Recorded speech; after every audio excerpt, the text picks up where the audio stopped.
Hello, ഇതെൻ്റെ ഉമ്മച്ചിയാണ് കേട്ടോ. ഉമ്മച്ചി ഇവിടെ പാവയ്ക്ക അരിയാണ് അച്ചാറിടാൻ വേണ്ടിയിട്ടാണേ. നെറ്റിയൊന്നും ചുളിക്കണ്ട, പാവയ്ക്ക വെച്ച് നമുക്ക് അച്ചാറിടാവേ.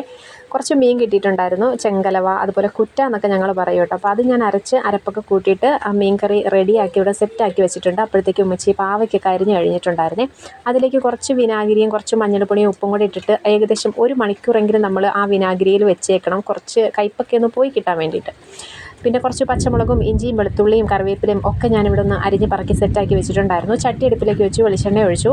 ഇഞ്ചി, വെളുത്തുള്ളി, പച്ചമുളക്, കറിവേപ്പില, കടുകിട്ട് പൊട്ടിയതിന് ശേഷമായിട്ടോ ഇതൊക്കെ ഇടേണ്ടത്. പിന്നെ വറ്റൽമുളക്, കുറച്ച് മഞ്ഞൾപ്പൊടി, കുറച്ച് കായപ്പൊടി.